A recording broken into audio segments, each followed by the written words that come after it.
قال ابو ليث الهاج اسمع لك عمل تنظم ابيات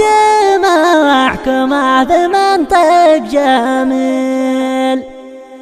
ابيات من بحرك الهايج تثير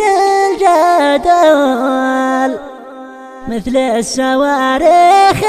تدوي والسلاح الثقيل.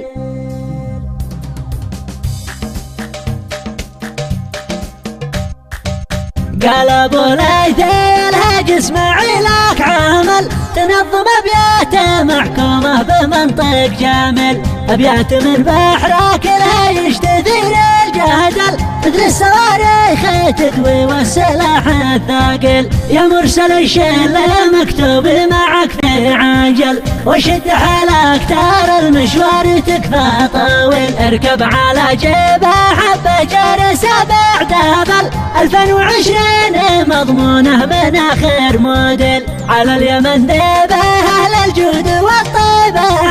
اهل السلاح المطور والنصال الصقيل، وما تصلى قابله فيه كم من باطل، هل الكرم والمروه ذي تعز الداخل. سلم على والدي باجمل وحر القبل، قبل جبينه ويدت الهمم الاصل، والوالد قال لها دعواتها ذي تصل، دعواتها في حياتي شيء ما له مثيل. اخوالي اهل الشامه من لهم قدر زل، النايفات الرواسي ما يحيله ويميل، ان البزن الصخر حسب قال المثل، اقوال وافعال ما هي قول قالت وقيل. خالي محمد مثل السلال قد نزل، سقى المحاله ويشفي من فؤاده عليل، والخال عبد الحامد شامخ مثل الجبل، والخال نعمان من اهل الصنع والجميل، والخال عبد الملك وابو صلاح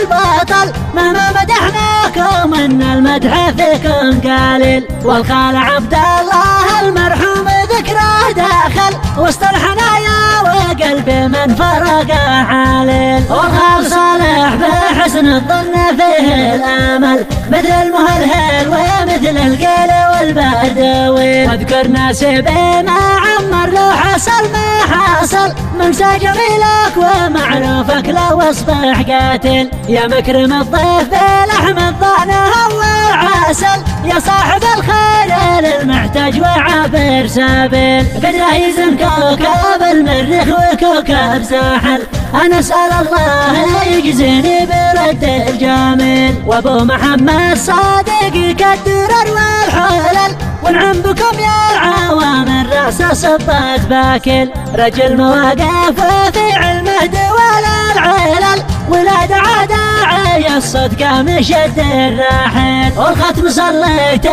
مزن السحابه هاطل، وسلسله وعقب سلم بعد سيل، على محمد رسول الله ختم الرسل، من فضله بالرساله العالم الجليل، من فضله بالرساله العالم الجليل.